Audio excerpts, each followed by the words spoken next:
SlaughterHouse 5, Chapter 2B.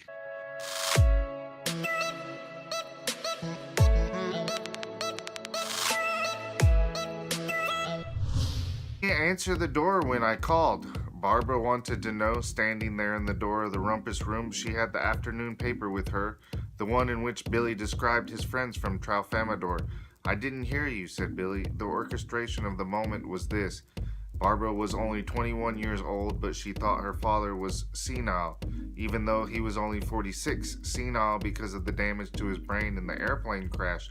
She also thought that she was head of the family since he had to manage her mother's funeral, since she had to get a housekeeper for Billy and all that. Also, Barbara had her husband were having to look after Billy's business interests, which were considerable since Billy didn't seem to give a damn for business anymore. All this responsibility at such an early age made her a bitchy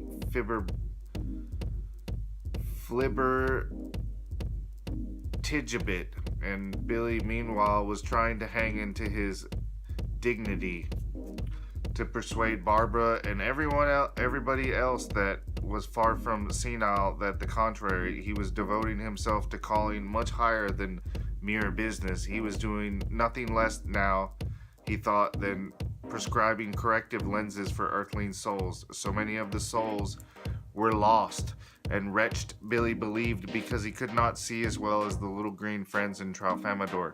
Don't lie to me, Father, said Barbara. I know perfectly well you heard me when I called.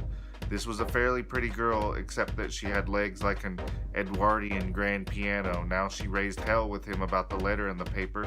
She said he was making a laughing stock of himself and everybody associated with him. Father, father, father, said Barbara. What are we going to do with you? Are we going to force us to put you where your mother is?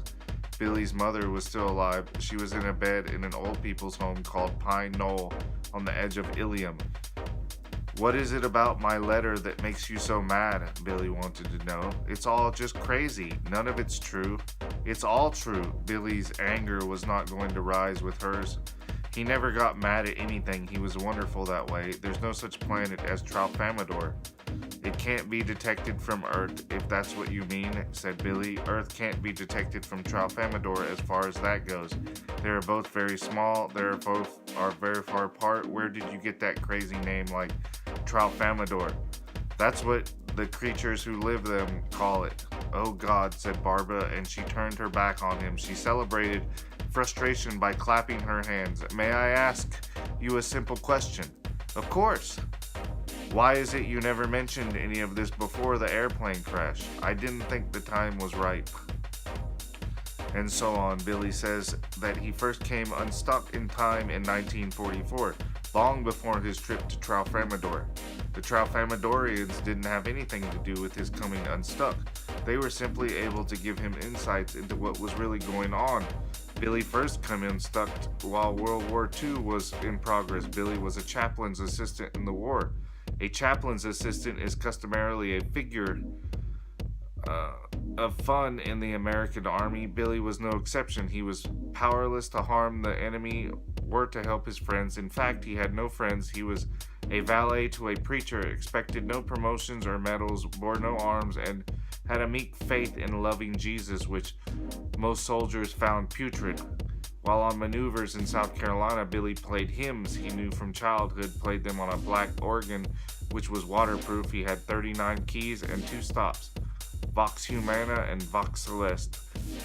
Billy also had charge of a portable altar. An olive drab attaché case with telescoping legs was lined with crimson plush, and nestled in that passionate plush an anodized aluminum cross and a Bible.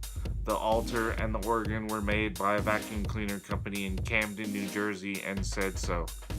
One time the maneuvers, Billy was playing a Mighty Fortress is Our God, with music by Johann Sebastian Bach, words by Martin Luther King. It was Sunday morning. Billy and his chaplain had gathered in a congregation of about 50 soldiers on a Carolina hillside.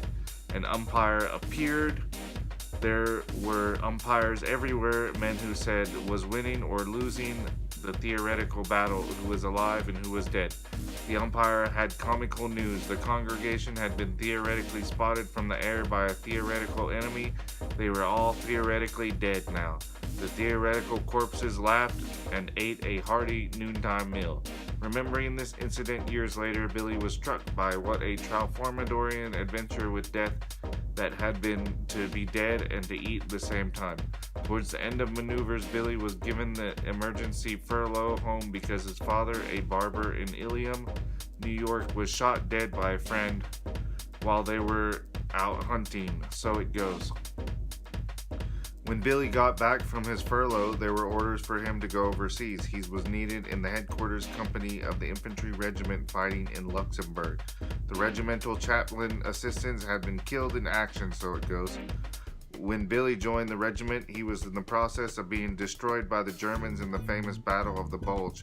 Billy never got to go meet the chaplain he was supposed to assist. He was never even issued a steel helmet and combat boots. This was in December of 1944, during the last mighty German attack of the war. Billy survived, but he was dazed wanderer far behind new German lines. 3 other wanderers, not quite so dazed, allowed Billy to tag along. 2 of them were scouts, and 1 was an anti-tank gunner. They were without food or maps, avoiding Germans. They were delivering themselves into rural silence, ever more profound. They ate snow. They went Indian file. First came the scouts, clever, graceful, quiet. They had rifles. Next, the anti-tank gunner, clumsily and dense, warning Germans away with a Colt 45 automatic in one hand and a trench knife in the other. Last came Billy Pilgrim, empty-handed, bleakly ready for death. Billy was preposterous, 6 feet and 3 inches tall, with a chest and shoulders like a box of kitchen matches. He had no helmet, no overcoat, no weapon, no boots. On his feet were cheap, low-cut civilian shoes which he had bought for his father's funeral. Billy had lost a heel which had made him bob up and down, up and down. The involuntary dancing up and down made his joints sore. Billy was wearing a field jacket, a shirt and trousers, a scratchy wool, and long underwear that was soaked with sweat. He was the only one of the 4 who had a beard. It was a random bristly beard, and one of the bristles were white, even though Billy was only 21 years old. He was also going bald. Wind and cold and violent exercise had turned his face crimson. He didn't look like a soldier at all. He looked like a filthy flamagan.